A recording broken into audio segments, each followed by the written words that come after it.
Hello and welcome to the Informed Animal Ally presented by the Vancouver Humane Society. This is the Animal Ethics Podcast where we share the ins and outs of topics like cruelty, legislation, and advocacy here in BC and across Canada.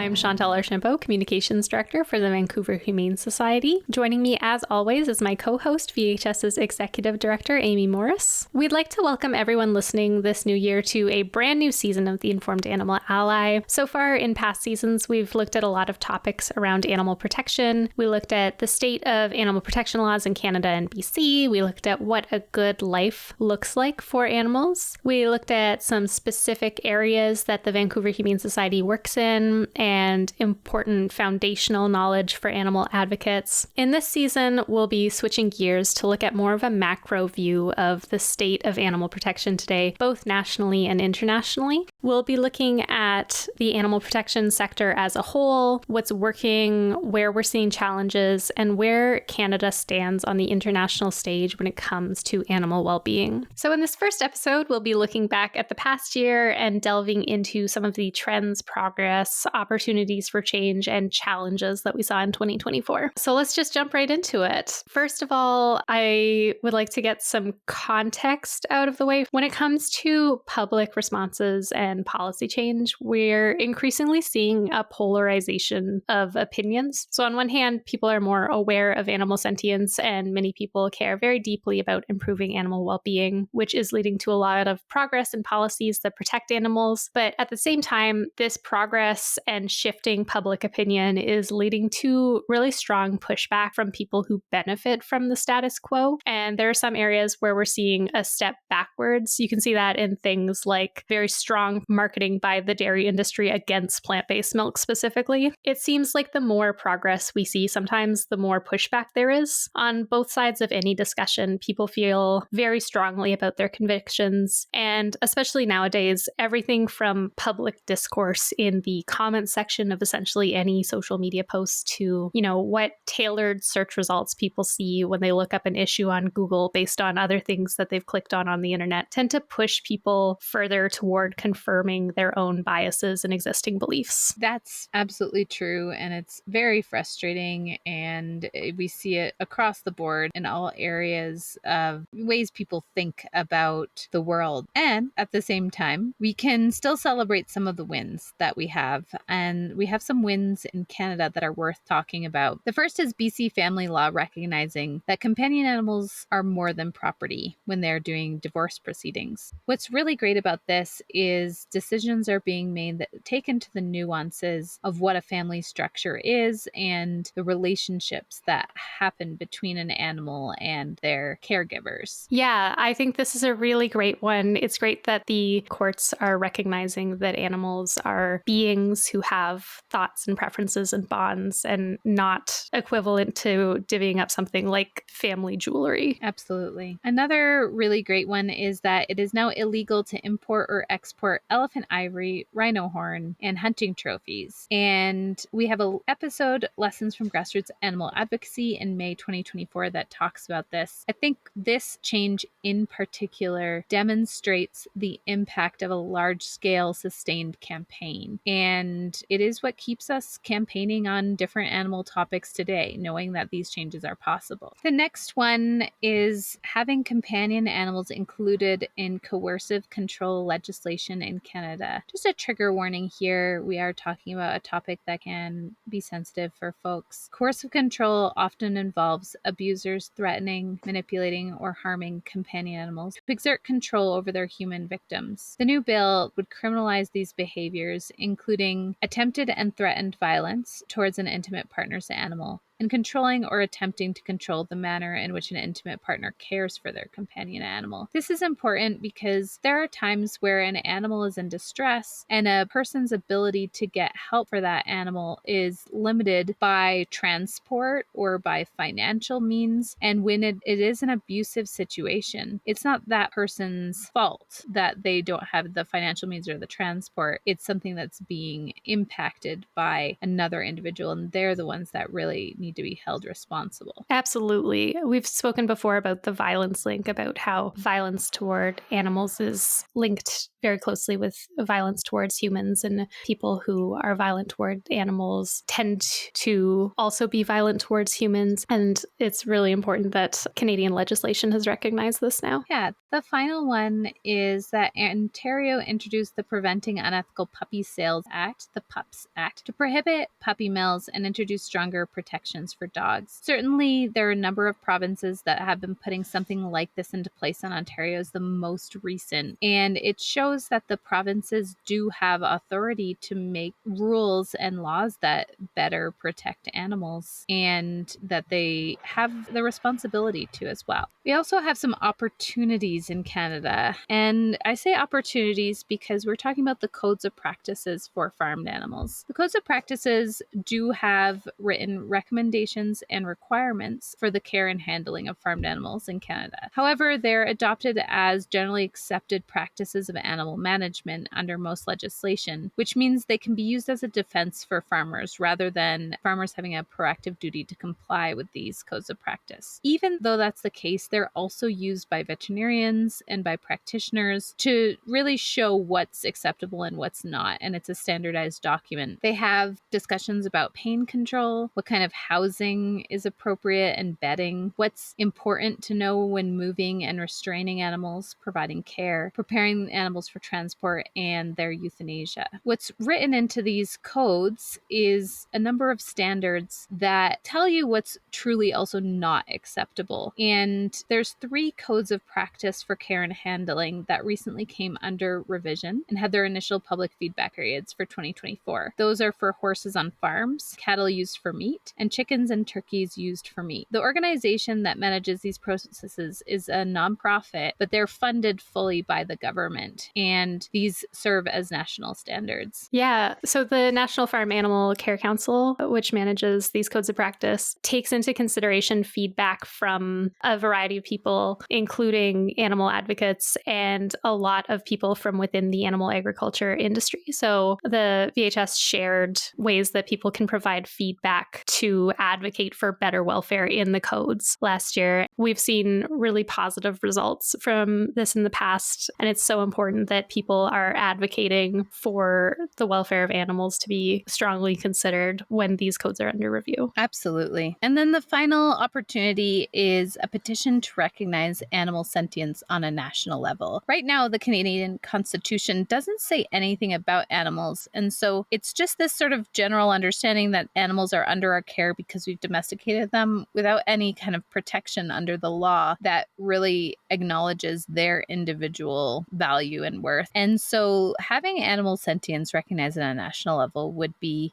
a massive, massive impact. It might take a while, but it's on the sort of discussion docket, and certainly that's a step forward. I would be really excited to see this passed into legislation. There are lots of countries that already recognize animal sentience, and it is a crucial part of having better policies passed for animals. Yeah, and I think that kind of leads me into talking about challenges, because passing any kind of federal legislation takes a really long time, and it requires cooperation from multiple levels of government across parties. Bills need to be passed through 3 readings at both the House of Commons and the Senate, and then receive royal assent to become law. So one of the challenges that we've seen is Bill C-355, which aimed to ban the export of live horses for slaughter. This bill has been in discussion for quite a long time, and there was even a letter to the Minister of Agriculture from the Prime Minister to direct them to take action on this item. It was part of a campaign platform promise, and it did have a bill that passed the House of Commons, but then it stalled for months at the Senate, and it's now in this sort of legislative limbo while Parliament is paused. There were so many reasons to move forward with passing this bill. One is that it was a campaign promise, and that there was a mandate letter more than 3 years ago to ask to put this into place. Within the past year, new exposés have come out that showed horses suffering or even more than was previously reported. So shipments are regularly exceeding the legal limit of 28 hours that the horses can go without food, water, and rest. And more horses are dying in transit than as actually being reported by the government. We know that the majority of Canadians support banning horse exports for slaughter. And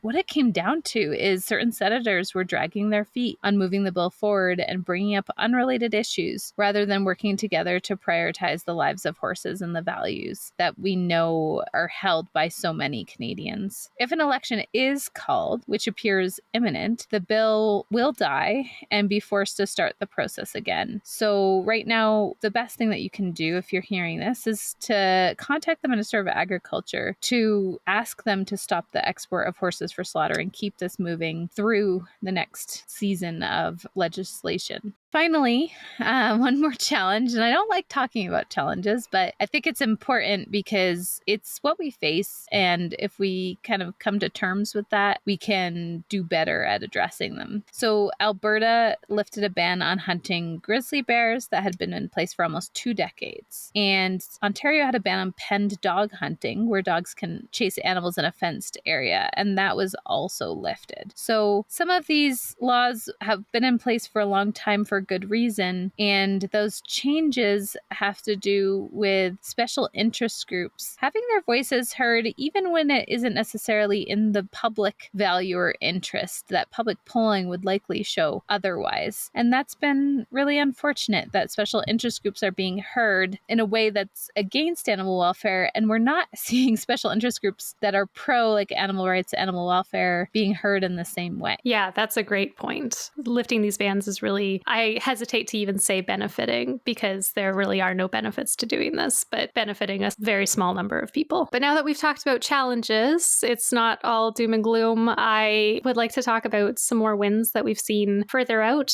around the world. So last year, when we were looking at the Olympics, we had the Olympics in 2024, and following the Summer Olympics, the modern pentathlon actually removed show jumping. So horses are still being used elsewhere in the Olympics, but the modern pentathlon has been a major area for concern. That sport involves the use of aversive tools like whips and bits and spurs to control horses' movements. In that one in particular, horses are randomly paired with riders who are participating. So there have been concerns about riders not having a chance to develop a bond with the horse that they're riding and to understand them on an individual level, which can lead to a lack of focus on the horse's well-being and can lead to the horse experiencing stress and fear and pain. Advocates have also noted that riders and handlers have been seen directing their frustrations at horses during the competitions. You may have heard the story of a coach who was seen punching a horse named Saint Boy in 2021 with her fist and encouraging the rider to use greater force on him. So the move away from show jumping for this sport and instead replacing it with an obstacle course is a great example of how we can still have our events and enjoy these showcases of human athlete skills and have our entertainment, but we don't need to use animals to do that. It's great to see this, and this is the kind of challenge that is so hard to overcome. Certainly, there's lots of sports using animals still. So, wow, big kudos to the Olympics for removing this use of horses. Yeah, we're really happy to see this progress. Some more wins in the UK. The UK has a lot of great stuff coming out of it because in 2023, animal sentience was legally recognized at a federal level. So last year, it was decided that farmed animals would no longer be exported for slaughter or fattening abroad. So that eliminates a really significant welfare concern for farmed animals. It's similar to what we're trying to achieve here with the ban of horses for slaughter. Transporting animals on very long journeys is a really big concern. We know that farmed animals being transported go through a lot of suffering. They often endure extreme weather conditions like extreme heat and cold. They can go a very long time without food, water, and rest. They are often in very overcrowded conditions to maximize how many animals can be sent to be killed at one time. And all of those conditions together can lead to animals becoming injured or sick or even dying dying in transport, and depending on how they're being shipped, it can be a really long time until there's someone who even can reach them to attend to them. So the Animal Welfare Livestock Exports Act in the UK was met with cross-party support, which shows that animal well-being is not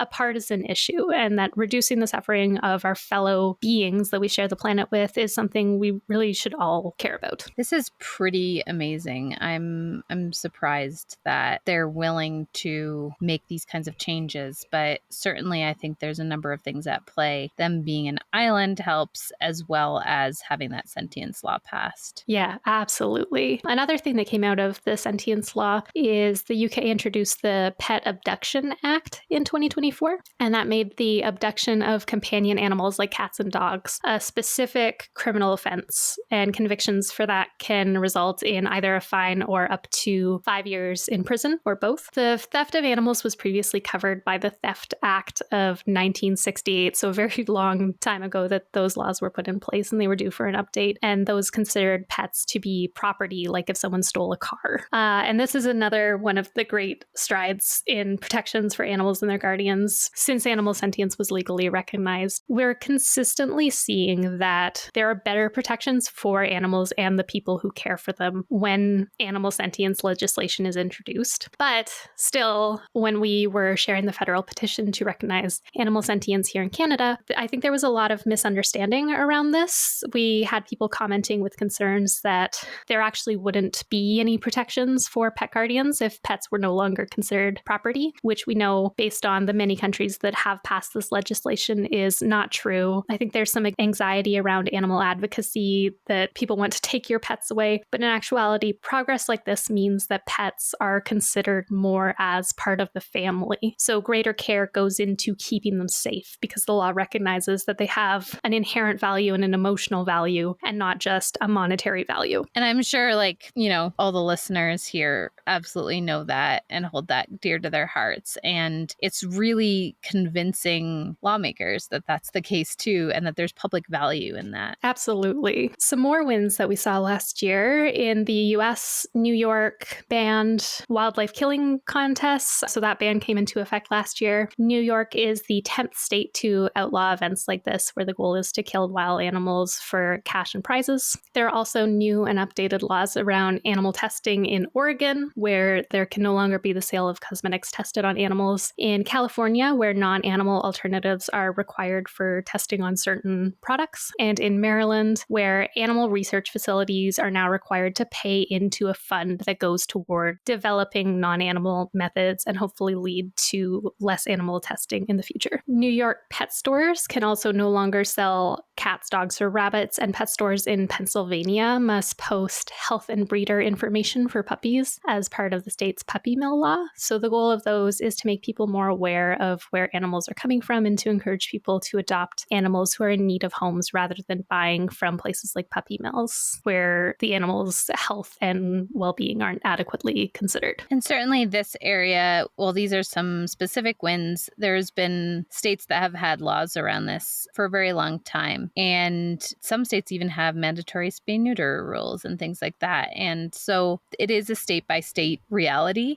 just like in Canada. And that can be really frustrating. But it also helps us to, I think, model policies in Canada when we know that the US has similar requirements that laws be passed on a sort of state-by-state, province-by-province basis. Yeah, it's really impactful when we can see that there's a precedent for things like this, where this is working to help animals elsewhere. And it is slow going when it's state by state and province by province, but we are seeing progress slowly but surely. I have so many more wins, but a couple more to highlight. South Korea passed a law banning the use of dogs for meat, and that will be in effect as of 2027. So there are a lot of countries that ban the slaughter or sale of dogs for meat. Surprisingly, Canada is not one of them, although meat that's sold in Canada has to be inspected, and there's no licensed slaughterhouses that kill dogs in Canada. So really, there's effectively no way to get dog meat in Canada, but it's good to see more countries banning that. Mexico's constitution now includes animal protection as a fundamental value. There's 9 other countries that include animals in their constitutions, but this new inclusion in Mexico appears to be the most specific specific. For instance, humane education is a mandatory guideline in all educational institutions nationwide. Wow, that's huge. Imagine if we had that around the world. Yeah, that would be amazing if more people knew about animal well-being and sentience. I would love to see that enacted more places. Definitely. And in New Zealand, the government announced that it will ban greyhound racing as of 2026. And that ban comes as a result of very high rates of injuries for dogs used in racing. In 2021, there were more than 200 racing greyhounds who died and 900 who suffered injuries, according to local media reports. So the law recognizes that this level of animal suffering for human entertainment is not acceptable. There are also some more opportunities that are coming out around the world. There's a lot of new research coming out around plant-based foods and the availability of nutrients in plant-based foods. One example is a study funded by the beef industry, actually, that found plant-based protein was just as effective as meat for building muscle. We wrote a blog post on this for our Plant University website that we'll link to in the blog post accompanying this episode, which you can find at vancouverhumane.ca/podcast. That study didn't receive a lot of media attention or fanfare, presumably because the funders of it wanted it to prove that meat is better than plant-based foods, but it didn't, despite using less protein-dense sources like black beans and whole wheat. So despite the study seeming to skew towards a bias for getting the result they wanted, it still found that if you're getting enough protein throughout the day, plants are just as effective. That's so amazing. I love that so much. And certainly it's real in my life. Eating just lots of nuts, seeds, and lentils and beans has given me so much protein. And the nice thing about that too is there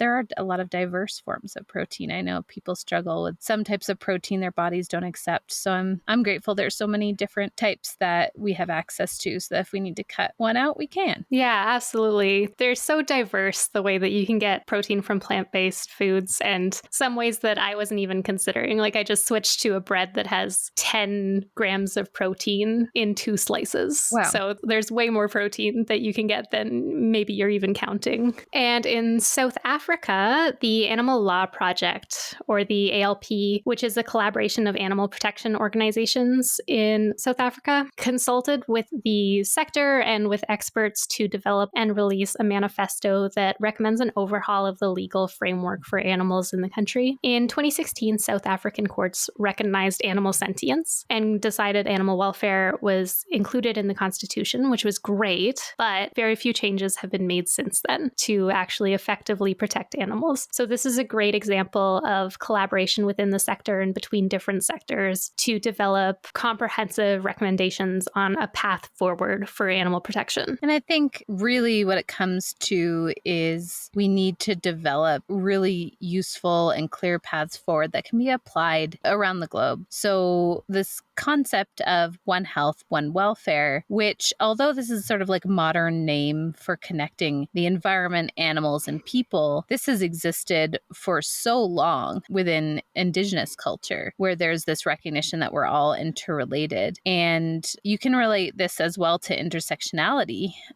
recognizing that we have environmental protections that interact with advocacy, and that's where animal farming impacts the environment, habitat destruction harms wild animals, but also the sort of crossing with the sort of labor sector, where vulnerable workers who are often marginalized are working in industries that exploit animals, because industries that exploit animals are the lowest paying. And then also thinking about poverty. So having a lack of resources for low-income pet guardians can lead to animals being surrendered to shelters or suffering, and people being separated from their animals just because of their income status. The more that we look at these trends of what's happening and we recognize that interplay, we can work with different movements to advocate for people and animals, or advocate for the environment and animals, or all three, in a way that has more power than if we're acting in silos. Collaboration is such an important element of advocacy, and I'm really excited to see that there's there's so much collaboration and intersectionality with other advocacy movements as a trend that's happening. Absolutely. And then when it comes to farmed animals, advocates across the sector are taking sort of a three-pronged approach. So there's advocacy to reduce harm to farmed animals through welfare regulations and government policy change. That can be really slow and incremental, but it does have an impact. And at the very least, you have to stop it from going backwards, because what we'll see is that things go backwards if you don't stay with them. And then there's also plant-based advocacy to decrease the demand for animals being raised and killed for food. And so the more plant-based demand there is, the better likelihood that less animals are suffering. And then pushing corporations to adopt higher standards. So in the next episode, we're going to discuss the Canada Animal Welfare Scorecard from the organization Mercy for Animals, which includes tracking of which companies are following through with welfare commitments like sourcing cage-free eggs. Another thing that is a trend that is so important around the globe is making the movement for animals more accessible and welcoming, moving away from judgment and into recognizing that we all start from somewhere different and supporting people to make gradual changes. Just from something small like talking about a meal you really enjoyed that you made to bigger changes like people working within their institutions or their places of work to make change. There's also new ways all the time to share information through digital platforms, through one-on-one conversations, changing media landscapes. So just staying on top of all of that and reflecting on how we can continue to do effective advocacy despite a changing environment all the time of how information gets disseminated. Yeah, that's so important to consider when we're talking about how to make animal advocacy more accessible to more people and share these really important messages with as many people as possible. Absolutely. And then there's one final trend that we've seen, and that's taking a community-centered approach, really supporting people in keeping and caring for their animals rather than pushing for strict regulations, such as bans on pet ownership in low-income housing. As well, working with farmers and workers to create more ethical food systems. The more we collaborate, the more we can see that everybody does want to work towards the same goals, or at least some of the same goals. And the more that we do that, we can feel connected to those that we're collaborating with and come up with better solutions. That's so important. Is there anything else that you had to add? I think just sharing about the legal changes with your friends and family can make a big impact. The more people think about sentience and the Constitution, these are abstract concepts, but they mean so much. And it does take this sort of flow from like early adopters, from people who really care about something, to what we call the mushy middle, the people who kind of don't care at all. And then you get the sort of like late, don't even call them late adopters, but those who are sort of like forced with legislation to change. But all of you listening to this podcast, you're all considered early adopters. And so taking the time to think about what does it take to get those mushy middle folk a little bit closer to being early adopters, or at least considering individual changes in their lives that can then influence legislation, because the more public opinion changes, the better odds we have at changing laws. Absolutely. And we really appreciate you listening to this podcast as one of your steps in doing the really important advocacy work that you're all doing. That's it for us today. We'll be posting about this episode on the Vancouver Humane Society's Facebook, Instagram, and Blue Sky. And we would love to hear from you about wins and challenges that you've noticed in the past year, or any trends that you're seeing in animal advocacy. We also hope that you'll join us again next month, as we'll be speaking with Mercy for Animals about Canada's Animal Welfare Scorecard. Thanks so much. The Informed Animal Ally is a podcast by the Vancouver Humane Society. If you found this episode helpful, please consider giving us a 5-star rating and review to help us reach more supporters of animals. To support this project and other initiatives to build a kinder world for animals, you can make a donation at vancouverhumane.ca. You can also follow the Vancouver Humane Society on Facebook at Vancouver Humane Society, or Instagram and Blue Sky at Vancouver Humane. The music in this episode is the song Jonah's Message for New York by Dr. Turtle, licensed under the Creative Commons Attribution 4.0 International Public License. Thank you for listening, and thank you for being an animal ally.